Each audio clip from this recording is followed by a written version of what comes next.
coping in a COVID-19 world.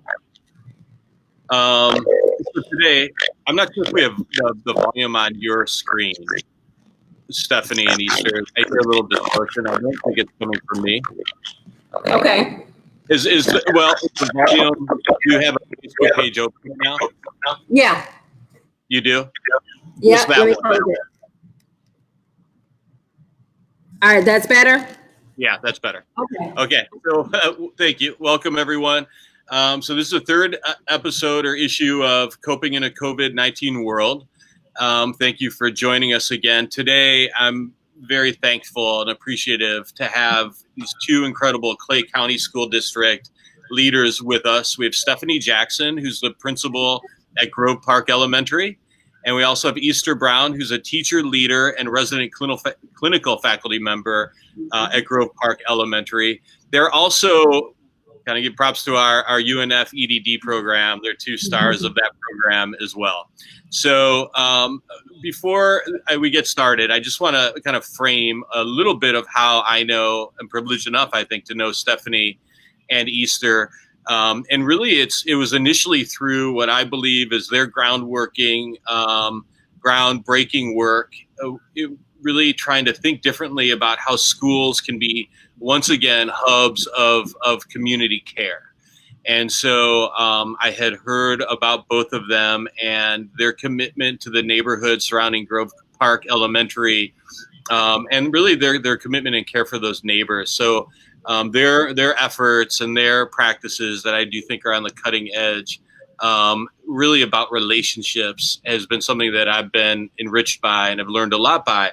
And so they had reached out and said that they wanted to share their wisdom and perspectives around the importance in this new era of online learning that we've been forced to step into, but the importance of sustaining strong relationships and personal connections with students, which I know is on the minds of teachers and family members and parents and caregivers and also students. So thank you both for your generous time today. I know that you in Clay and in your school are also really working very hard for this huge task of transferring everything online. So thanks for joining us today. You're very welcome. So I want to just make this a conversation and really start off by talk about why this topic is so important to you. This topic of really emphasizing the importance of sustaining strong relationships and personal connections with students. Well, what's important to me as the leader of the school is to ensure that there is some semblance of normalcy for our students. This is uncharted territory for us. We are responding in a way that we've never had to respond before. And I know just from building connections and bridging the connection between the community and the school, our parents and our students see our school facilities as a safe haven for them. Parents trust us day in and day out to do what's best for their children. And those children trust us as well. And so it was really important that even knowing, we're going to be out for this extended amount of time, we're going to have to do online instruction. I have participated in online classes, and they are not personal at all. And I did not want that to become the nature of what we're providing here at Grove Park. And so one of my first instincts when I was able to provide some updates for teachers was strongly encouraging them to pick up the phone and call these parents. See if you can talk to the students so that they can hear your voice and know and understand that you care about them and that it's intentional. Excellent. So the idea of still making sure that the physical voice is still heard. I think that's a great recommendation for cutting through what can be an impersonal means of teaching. Thank you. Easter, what are some of your thoughts? Definitely in line with what Stephanie is saying. Thinking about our students, and when you get to know them on a personal level, like we've tried to create here at Grove Park, what school really means for the kids. The social aspect of it, definitely, teachers seen as caregivers. We have students that will spend their summers up here just helping. They'd rather be here than playing outside of the park, helping, with papers or anything that's kind of like pre-planning. And so they really do see the school as an extension of their household. And so if we are an extension of the household, we have to be just as caring and as nurturing as those in their actual homes. That means that, when things happen like this, and Stephanie is saying it's the first time that we ever experienced this, even though a lot of people are comparing it to 9/11. We were not out for this extent, during 9/11. You still could be, around family members. We didn't necessarily have this social distancing. So it does create a whole new challenge for teachers, administrators, our students, alike. And so with keeping that normalcy, you won't see us every day, but at least trying to be a voice. Some teachers are FaceTiming, their students with their parents' permission. Just trying to let them know that we care, basically, because the instruction will come, but we have that human side that we need to take care of, and we want to make sure that while implementing technology, that we're not losing the ability to still be as human as possible. I think those are some great points. I mean, understandably, a lot of the focus right now is on academic instruction. However, we're experiencing just universal right now collective trauma. Mm-hmm. And, I think as educators, if we don't first recognize and name that, and sometimes ensure that, like you said, Easter, that really we're attending to that first, So what are some things that as a teacher leader and as an instructional leader, both of you, what kind of conversations are you going to have with your teaching staff in terms of maybe suggestions for maintaining those personal connections and maintaining and really focusing on the emotional experience that we're all encountering right now? So one thing that I would recommend is, because we're going to online, this is in essence undoing everything we've spent so much of this year really trying to focus on, humanizing those relationships between families, students, and teachers.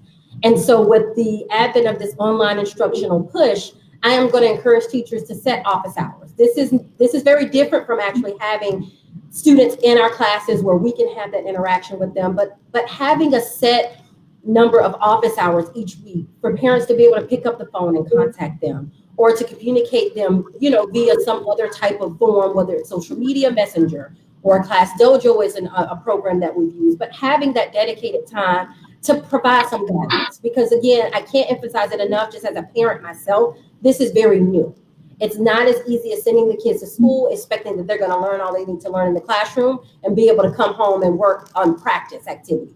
But they're being taught through online instruction. And so it's going to be important that we are there to answer questions, that we are there to provide guidance, just because Google Classroom is not going to provide it all for us. Pure Deck is not going to provide it all. We still have to make sure that human interaction piece is there. And so really, that's not set out or outlined in the plan, but just coming from the leader of the school, it is definitely something I'm going to strongly encourage, even if it's filtered through the school. If it's a day, of course, social distancing, we can't have groups, but if there's a day that you just want to come to the school, we can create a schedule. So on very specific days during 1 or 2 hour increments, you are here and you're able to fill those calls, even if you would rather the parents call you in your classroom versus your cell phone.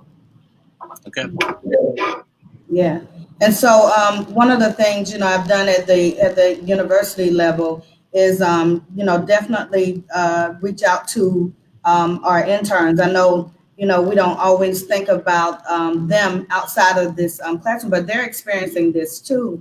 I've been in communication with them, and our communication starts off with just like, what's on your mind? What are you feeling today? What are you worried about? What can I maybe, help clarify for you, or maybe, dig deeper to find some answers, about certain things for you. One of the things that many of them were worried about was, number one, they, found out that they would not have a formal graduation. And, and that was discouraging. They, they said how they worked up, these 4 years, and this was something, that they looked forward to. And so, we talked about that, and they shared, because we're on a group text. So they shared, with each other their feelings. I think just being able to communicate with someone else that kind of is in the same boat as you made it a lot easier for them as well. But also just ensuring some things, that I could, say, don't worry about internship. We're going to make sure, that happens. Stephanie and I have been reaching out to mentor teachers, trying to find a way for our interns to still have those connections with the mentor teachers and the students. So where do they fit in this?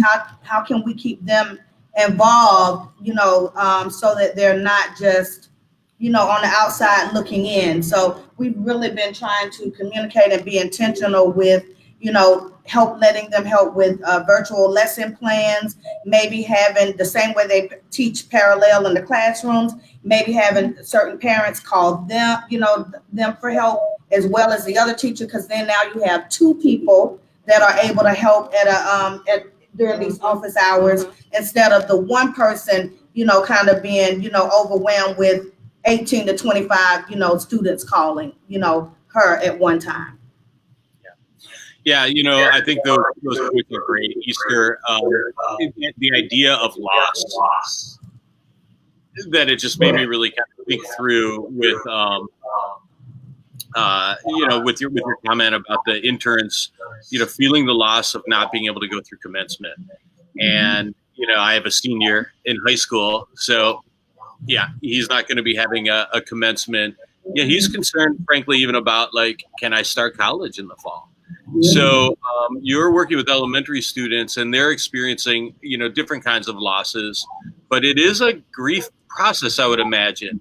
I know from having the good fortune of being able to spend some time in your school that it is a place where family members, caregivers, and especially students go, because it may be the most, structured, safe, welcoming, place in many of their lives, which is the reality for students and educators in all schools. Yesterday or 2 days ago, another community leader, educational leader, Myra Martello, made this point, which I think is great. There are a lot of students, unfortunately, out there who may not have the most safe and structured and healthy home environments. So what have you been thinking about in terms of how schools can support those students and maybe even do what would be a wellness check? Yeah, well, one of the things we know is that, our students, many of them come from working families. So not everybody is at home, able to be there with their child. And we've been thinking about how for some of our kids, childcare may look like grandma with one day, a cousin or aunt another day, a neighbor the next day, just trying to balance this. And then how does that look with online instruction? So those things, we have been trying to, wrap our brains around, because we do believe in equity. So how are we reaching all of our students? And then how are we supporting? Because we know, it's fun to, to think about parents, being at home. Stephanie can tell you about the first day of being home with, her kids and having to teach. And so, it is, we giggle and we chuckle about it and we have these memes about it, but really the parents are not the professionals. They're not the ones that have gone to, school to teach, students. And so we have to find some kind of balance and cushion to support them because they will have a role in this. But how do we still support them from being overwhelmed as well, and still while important our students instructionally? So those are, I know, some things that that's very important, and again, everything about social distancing and not being around is just really undoing a lot of the work that we've started with really being intentional and being intimate and providing those supports. And so now we have to find other means to do them. Because doing it virtually is going to be a feat for us. So we have to make sure that we utilize other avenues to ensure that we are providing that intentional, intimate support, as Easter pointed out, not only for our students, but also for our parents. We are educators by trade. Our parents are not. And so as we talk about structure and the structure of what virtual learning looks like, that's going to be very different in every single household. And I respect that, but how are we going to be able to support that and put something structured in place on our end to support whatever it looks like in each and every one of the homes to ensure that the students are not only getting the academic support, but I love the fact that our district is embedding the social emotional learning components. And then some of those things that we've really been focusing on with humanizing those relationships, small talk with parents and students, just being very intentional at allowing them into our world because it's new for us as well. We don't have all of the answers. We're still working through it. And so we have to be able to communicate that to parents. And be transparent with them because this is a new normal for us as educators. All we know is how to engage with students in front of us. So to engage with students virtually there or not is definitely going to be something that we have to go through. But I think that some of the components that we focused on, and I go back to that culturally responsive teaching and embedding practices that open up those doors so that we're providing supports for our culturally and linguistically diverse students, because we have a huge linguistically diverse population here. And so we have to make sure that, those face-to-face supports that we were providing for them there, again, that's an added component. Our students with disabilities, that's an additional component. And so outside of just the cultural diversity, we have and that's what I love about Grove Park. It's such a diverse community. It's such a diverse group of kids. And so my focus is how do we, and it's added pressure on the teachers, but how do we make sure that we're not only addressing, the cultural need from, an ethnic standpoint, but also those kids that don't speak English as their first language. What about our kids that struggle with, special learning disabilities? What about our gifted kids? What about enrichment opportunities provided for them? And so differentiated instruction takes a whole new meaning when we start to look at virtual learning and instruction. I love the fact that well, they expected it, but the two of you have such an equity lens that you bring to the world and to your work as educators, and that's so crucial right now. I want to just kind of put a pin in and talk a little bit about one of the things that you mentioned, Stephanie, the importance of small talk, and it makes me think about a young man that when he was in high school, I remember taking to a national community learning exchange in Texas. And afterwards, in a closing circle, after like 3 or 4 days, he said, one of the things I learned this week was that small talk is really big talk, because it's really what connects people to each other. And I think that there's going to be a real temptation for educators once we move fully onto an online, kind of school classroom, to just jump into the content for a lot of reasons. I mean, I think the technology makes people anxious. Of course, this new reality of what we're living with, the uncertainty in all of our futures, that brings a heck of a lot of anxiety. New roles. I mean, we're building this bicycle while we're riding it. So talk a little bit more about the importance of small talk and how it could be even directed. So how it could be shaped, maybe in ways that could help, especially young students in an elementary school, kind of talk about some of the emotions they're feeling. Okay. And I'm pretty sure Easter will be able to chime into this, but one of the most recent books that we've had to read for one of our doctoral classes is Essential Conversations, What Teachers and Parents Can Learn from Each Other. And through that book, just reading through the different vignettes and the different lenses from parents from different backgrounds, one chapter particularly stood out to me with a parent who was riddled with anxiety about what her child was experiencing in the classroom.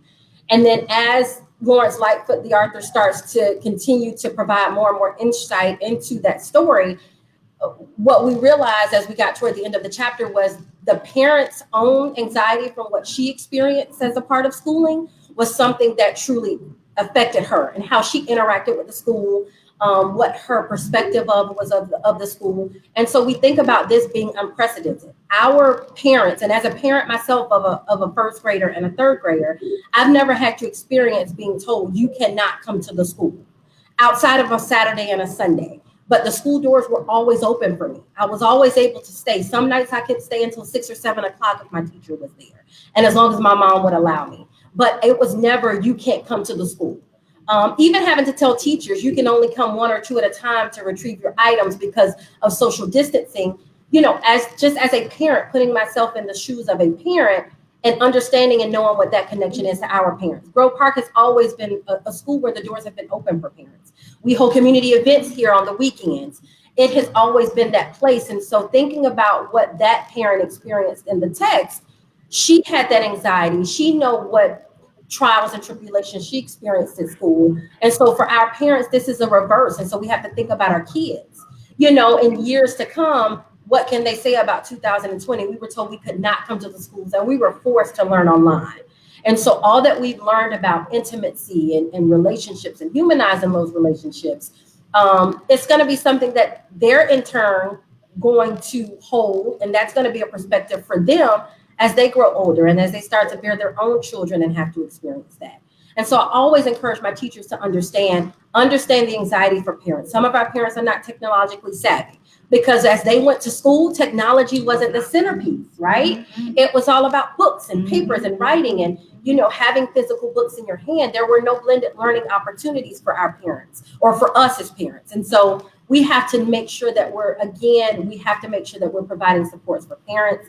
We're also providing those supports for teachers because, again, we are putting a lot of pressure on parents. You know, while the teachers have a lot of pressure with having to develop these lesson plans and provide those supports, for parents, it's a huge feat because, again, right now, their child's academic success really rests on how much structure they're able to provide. When do you understand the leniency between allowing them to have recess and knowing the importance of that, and then making sure that we're making them learn? You know, where do we incorporate art? I'm not artistic at all. And so as a parent, you know, what do I do to make sure my child is still getting that interaction that he longs for in the classroom? And so we have to think about what our parents experience and how it's very, very different from what their children are experiencing now. So again, we have to be a support for them as well. Yeah, and I like that Stephanie, you know, talked about the conversation, you know, with parents. Chris, you said that like this is a type of trauma that, you know, everybody is dealing with. Whether for me it might be like at a lower level, and for someone else it might be at a much higher level, right? And it really depends on the individual. But we know we have students that have, you know, a lot of anxiety, you know, anxiety issues just like the parents do. So how do we have the conversations around it? I think that's one of the important things of small talk is to just say, how are you? You know, how are you feeling today? And allow an opportunity to discuss things without an agenda. You know what I mean? Like, I'm not calling because I want to tell you about lesson 1.3 and what to do with it. Today, I'm just calling to hear, to have you talk. Yep. Whatever it is you want to talk about, and creating those opportunities for small talk. It's funny because I just had assigned the interns a task to call all students. And they were like, well, we contacted them at the beginning of January when we sent, you know, newsletters, you know, about us being in the child's class now. I said, I understand this. I said, but this is also testing time. And we have a lot of kids that are full of anxiety. Just giving them a call at home to check, you know, at school every day, they're reviewing, you know, what they're going to be learning. And it's just a high, I want to say, intense time for students and teachers. So I said, make it light, call them and just say, hey, I'm just checking on you. Call and talk to parents, let them know you're still present, you know, at the school, but take a day, split up your students, call 5 or 6 of them a day, but get through all of them and call. And so now that I think about it, I think about like if we had this practice, right? So we talk about the U.S., you know, and just other countries, not just U.S., but just us in general as humans, not necessarily being prepared for things that happen like this.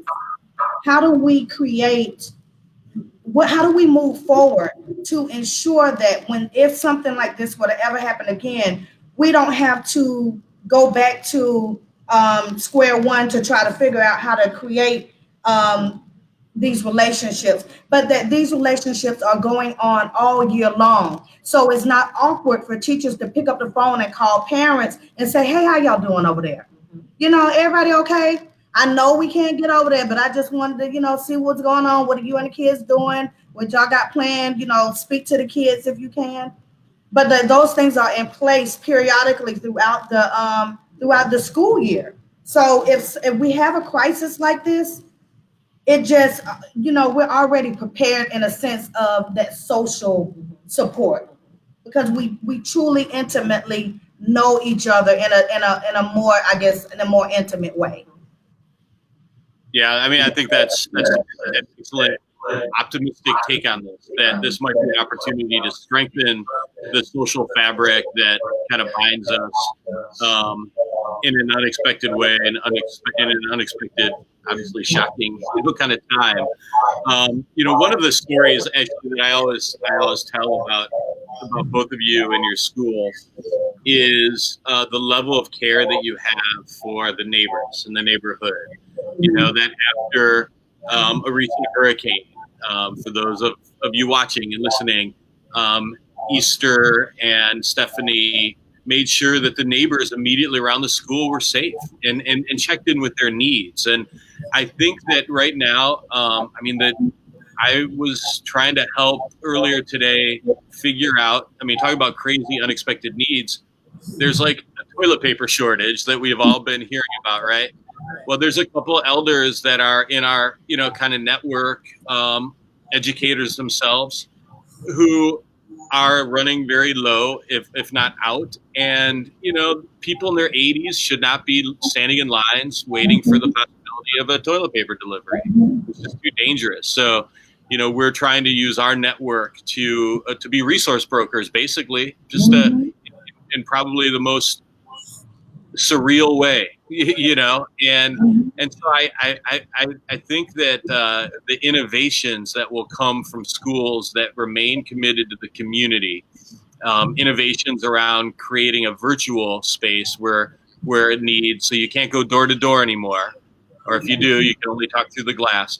But I'm looking forward to seeing what emerges, through like the not only the innovative spirits that both of you have, but really, the love which is central to how you educate and nurture community. I'm really looking forward to once again learning from both of you in that respect. Have you thought about that at all, though? How do you reconnect with community under these circumstances? Well, I think just me being here, I know yesterday I was the only person on campus. And the lady across the street, she's looking out, trying to figure out, who's that? And I wave at her and she said, well, do you still have to work? And I said, I still have to work. I said, my work doesn't stop. And she, says, well, bless your heart. And I said, but you know what? This is what I'm here to do. And I, we had a little bit of small talk, and I just said, this is new for us. And, I'm going to go in here and try to figure some things out. But again, just really making sure that I'm keeping not only my teachers up to date, but I also send out a parent link phone blast as well. Because it's going to be really important. We can't assume that everyone watches the news or have the ability to watch the news. We can't assume everyone has social media. And so I'm going to make it my point to twice a week to send home just a phone blast, just with information for parents. And I'll do the same thing for the teachers. But again, as you see, it's a beautiful day. People, they're getting work done to their homes. And again, when they just see that we're here, it doesn't mean that the school doors are closed permanently or completely. And I think that was almost a sigh of relief for her to know, yeah, we still have to work. And you're going to see more people next week as the weeks go on. But we're here. And, so we're here to answer the phones. We're here to respond to the emails. We're not just stuck in our homes as well. And I think that just really brought a sigh of relief to her, especially considering that, everyone's supposed to be in their home and locked away. And our neighbors here, they've seen this school close before. So when we talk about trauma and we talk about this happening before, they remember when this school closed down. And, for them, that could be something that they go back to. Is this going to be an opportunity for Grove Park to be closed?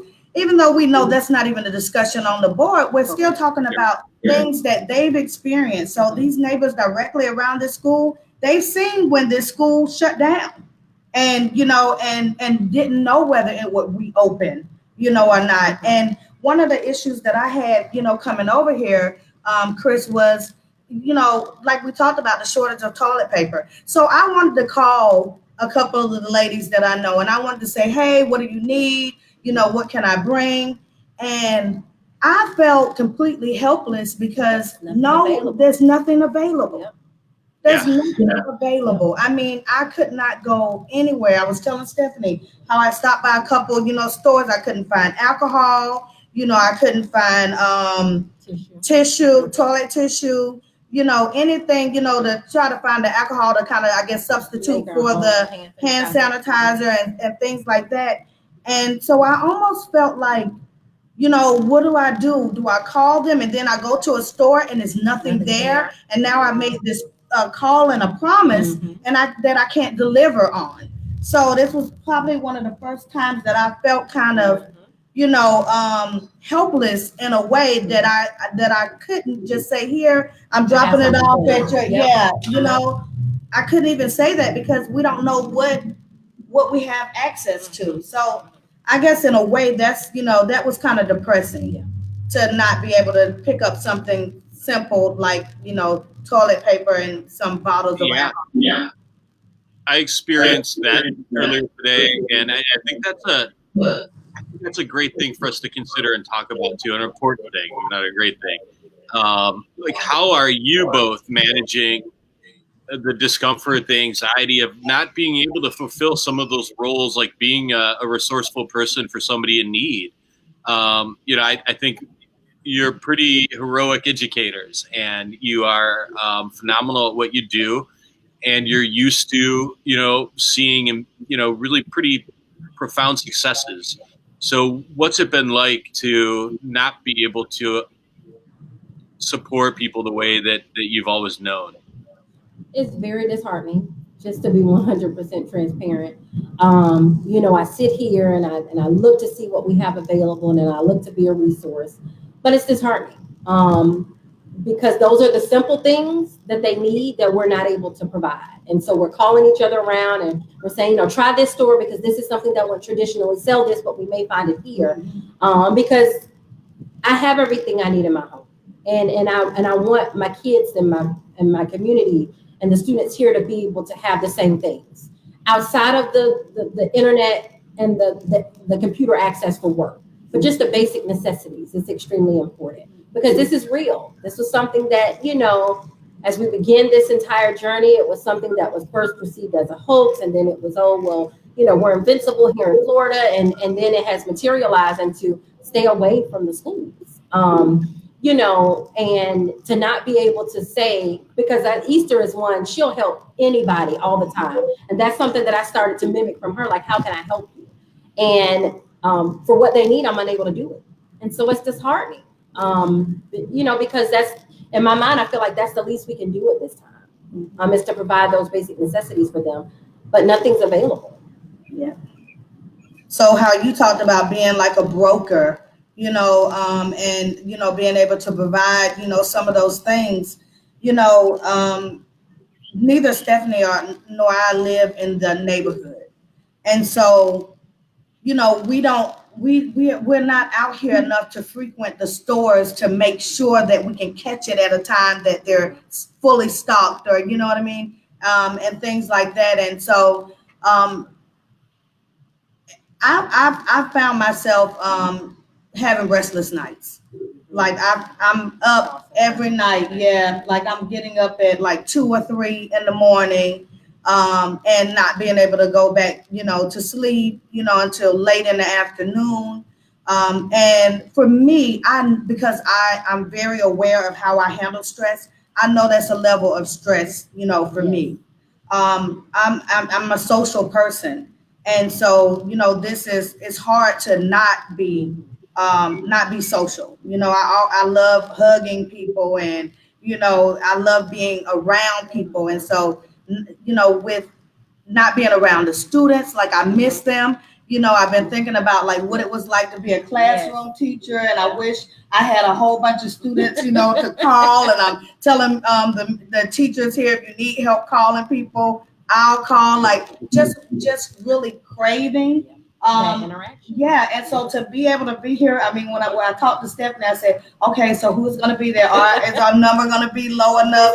Can we have, this? Yes. And I was so glad because I told her, I said, I miss this. I miss being able to talk to, someone and being able to work out things and, really work together to try to, plan good options for our students, our teachers and our teacher candidates. So this was good, but it's still something that I know if I'm struggling with. I just think about the young kids. We're adults and sometimes we know how to handle our anxiety and our stress, but sometimes we don't. But most children don't. They don't. And so how are they handling, this right now? It's constantly on your mind when you realize your own state of being. Those are great points. I mean, right now, if you're not scared, you're just not paying any attention. And so we're all afraid. We're all experiencing loss.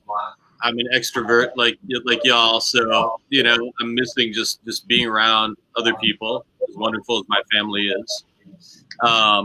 So that kind of disruption, I think, to our routines, I think, is really important for. Maybe it's more important than ever for us as educational leaders, as hopefully as community leaders, to really be self-regulating our own emotions, being more aware of. It's okay to feel these things, but I have tried to be really conscious about what I'm focusing on, what I'm sharing, what my kind of public face is, as much as like this is public, virtual meetings with other colleagues, but even with my own kids, like I wouldn't want them to see quite the extent of which I'm concerned and worried and feeling that uncertainty. And the fear that comes along with that I don't want them to have to shoulder, the burden of the unknown. I want them to be able to enjoy life as being teens as much as it's possible right now. So what have you done? What are some tricks, maybe some personal methods that both of you use to manage your anxiety and fears and just coping with this uncertainty? I mean, this, is one thing, being able to have virtual, calls. I mean, I'm on the phone with my siblings every day. We're FaceTiming. Yeah. And so thank goodness that FaceTime now has like the different options where you can have like multiple people. Yes. Yeah. I remember when it could only be one person. And so like we're on the phone all over together because I have siblings in all different states, but we're able to be on the phone. We also have family chats where it's us and all of our children, and we make sure that every morning we're saying good morning to each other. We're posting pictures of what we're eating. I mean, like it's really overkill, but I mean, like I have a sister, she's doing, and this is shout out to Jenny. She's doing way too much. Everything about Jenny. Like she'll, say, I'm out walking, I'm taking my social distance walk. But at the same time, for me, she's the person that raised me. She's 20 years older than me. She's the mom that, I didn't have because I lost my mother at such a young age. So for me, being able to have that is seeing her okay, because I worry about her being okay. She's 67, and, we know that, I just saw where a family and, not trying to instill fear, because I'm not like fearful, but I am concerned, and I am, and I want to be as aware and to do my part as possible, because not only do I have a sister that lives away who's like a mom, I also have grandchildren that are in my house, and Chris, they I care about like what I'm doing and bringing. I care about their well-being. So just trying to make learning fun at the house for those grandkids that are actually teaching. are actually learning, and then just trying to keep as much connection with my family. We probably FaceTime maybe 7, 8 times a day. So just that's at this point all that I can do, and it has been helping. For me, it's kind of reverting back to the role of a teacher. I get so much joy out of teaching my kids at home. And for them to see mommy as a teacher, not as the principal, because in their mind, the principal is the boss of the school. They don't see the connection to me being a teacher leader or knowing how to teach. And so that's been one of the most, the best things about it. Mommy's a teacher now. So let me teach you, let me help you. And just having them see me as their teacher. And then honestly, because of the anxiety, tossing and turning at night, waking up to put a note in my memo pad just because it's something I want to make sure I send an email about or research, really just doing research on this new normal. How do we sustain a culturally responsive learning environment virtually?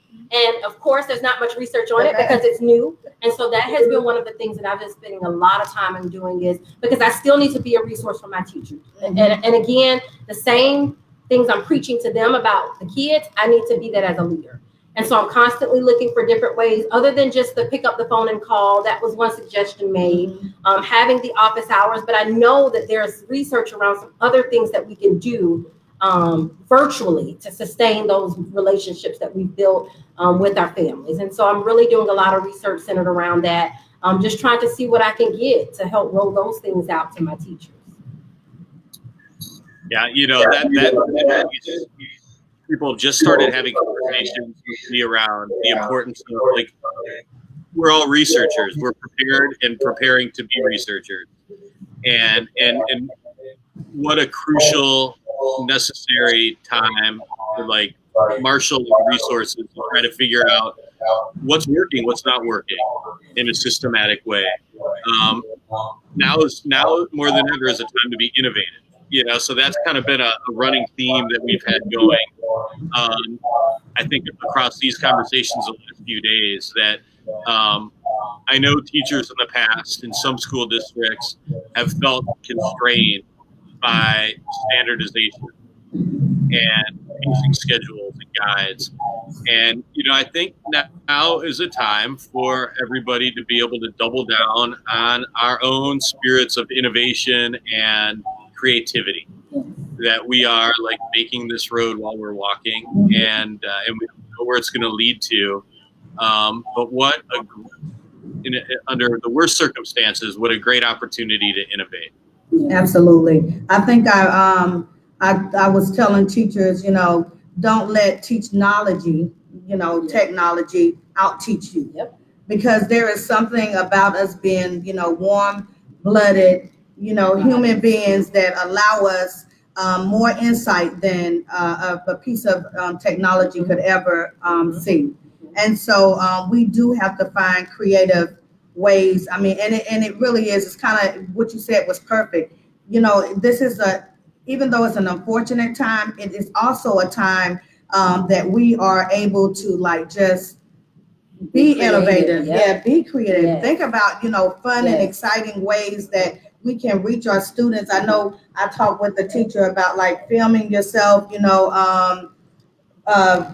cooking, you know what I mean? And teaching math through, through cooking, it would be awesome if the kids on the other end could be doing the same, as you. We know that's, that's not always the case, but at least when they see you, it's those things like what Stephanie said about her children being able to see her as a teacher. They see her as a human being. The way they look at teachers are like parents or so now they see her in a different way than what they saw mommy, as before. And so this also gives our students an opportunity to see teachers in a different way than what they've seen in a classroom. They see you in your house making, pizza, teaching about fractions, or, or making pancakes and talking about, ratios and, those kind of things. So try to find something that you're doing every day that shows you, that's humanizing, but it's also teaching. It's like old school now. Yep. You get to teach, by doing, and learning by real life experiences. So, and the kids connect better with they do. They're able to connect better with those because Some of our babies are the ones that are having to cook meals now because they're home during the day. And so those are things that, crosses those lines that really help. Those are things that we could have already have done, but now with teachers at home, they have the means to do it. And so we have to make sure that we're sharing those things with the students. I know I've shared this with probably both of you before, but John Dewey was once asked to describe and fantasize about what physically a perfect school, an ideal school would look like. And what he described was a home. It should have a kitchen, an area where meals are prepared. It should have a living room. It should have a place to play. It should have, and so bringing, I think, our homes into the learning situation, because it's a reality. We can't deny that that's where we're doing it. Yes. Interesting note, a neighboring school district that I won't name, one of their recommendations, I think, for online, if they're physically in a synchronous way working with students, they caution them about looking too informal, and then also about preventing their pets from being in the room or walking by or making a noise. And I saw some immediate, I think teachers kind of saying, no, I think that's going to help. I see my cat or my dog walk by, and I think I tend to believe that that's a healthy thing, and it's a very different idea of how the home can be part of our own homes as teachers, can be part of this pedagogical teaching and learning experience. It shows we're human at a time where we need to come together as human beings, and so we do have to we have to find ways to still have those human connections. I'm reminded of a BBC news cast that came on where the guy was, you've seen it, this little kids, they all came out and everything, and you could tell how embarrassed he was, and the baby was screaming, and you could see the caregiver trying to grab her. I don't know if it was white. The lady came out and she was trying to grab the kids and put them in the back, and you could still hear them with the door closed. And I was like, you know what? That's living. Yep. And I know this is not church, but I used to have a pastor. My pastor would say growing up that if babies were not crying in the church was not growing. He said that meant the church was growing. He said, bring those little crying babies, let them cry, the church is growing. That's what I say about this whole experience. Do what it is we have to do to show those kids. Stephanie just mentioned that it's kids that are at home taking care of their young children. How more humanizing and more connected way could that be when they see their teachers taking care of their children, or having older kids that are having to, hold a baby while mommy, is doing this. They're able to make those connections with, okay, so they're doing the same thing. Oh, they had to stop in the middle of cooking to tend to the baby. I have to do that with my little brother, so it does make connections that we can't always explicitly teach. Correct. Through the curriculum. Yep. So. Yeah, I guess that's something I hadn't thought about before. That it's an invitation in a safe way. Bring students into your own home to be guests, and you can be a host in your own home. Yes. And so we have to and that's why I said it's going to be important with new research to reframe this whole virtual learning to, just making those tighter connections through just a different method of teaching and learning. Well, I'm going to follow up with both of you about the research tip. That's for sure. We can get some things going in a formal way even. So thank you so much for your time today. Thank you for inviting us to do this. Yeah, this was fun. I try to leave with one last, kind of prompt. And I think in this day an age where it's hard to see hope, I'm enjoying listening to people describe what's bringing them hope right now, either as an educator or as you said, as just a human being, as a mom, as a grandma, as a partner, a spouse. What are some things that are bringing you hope right now? I think for me personally, just being at the school, parents are coming and they're calling. While I know we're focusing on social distancing, they still are concerned about their children and their success. And this is not deterring them and having them think I have my own battles to fight with work and finances and getting the things that I need, but they're still concerned. I manage the school's Facebook page, And I was inundated with questions yesterday after a phone blast I sent, with parents just wanting more. They wanted more information. And for me, that's hopeful because, as Easter said, it's not because our parents don't want to provide. They have to work during the day. I just want to make sure they understand there are ways for us to get around it. And just the thought of knowing that they are still concerned about making sure that they have what they need for their kids while they're home to maintain the momentum that we've started at the beginning of the year, that gives me a lot of hope. One thing that gives me a lot of hope is I see a lot of the teachers at Grove Park on Facebook. They're sharing, redacting the names, but sharing conversations that they're having with their students. Looking at students saying, "I miss you," teachers saying, "Love you." Those things give me hope. Those are that looking for that is giving me hope every day. Yeah, that's a good point. Yeah. I know we got tons of emails yesterday. Yeah. After an email I sent out just saying, just pick up the phone and call. And the teachers, took my advice and they started sending mass emails to the whole faculty about the great conversations that they were having. And, just saying, I'm glad that I did it. I talked to this kid. I talked to this mom.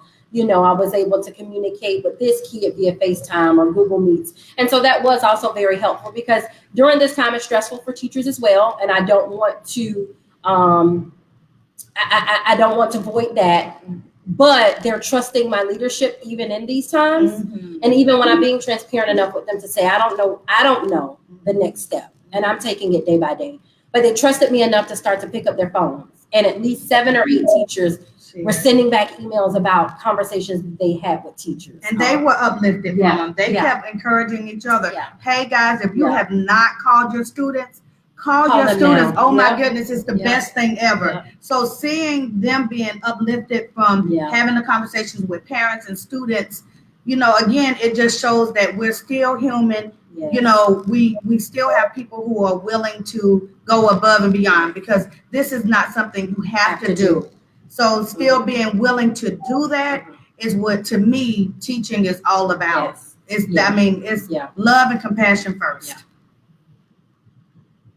So thank you again. For those of you watching, you've been listening and learning from the wisdom of Stephanie Jackson, the principal at Grove Park Elementary School, and Easter Brown, teacher leader and resident clinical faculty member, also at Grove Park Elementary School.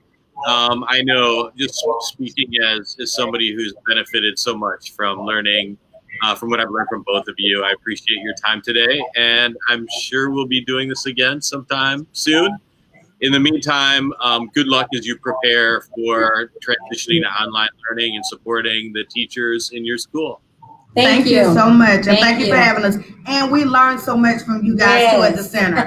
Like we would not be doing all the work that we're doing now if it were not for the impact and the encouragement and the skills and knowledge that we learned from the center. So thank you for all the work that you guys are doing at the center. You're welcome. Thank you. It's a partnership and relationship that they mean so much to me. Have a good day. We'll talk soon. Have a good one. Go swimming. I will. Bye-bye. All right, bye. Bye.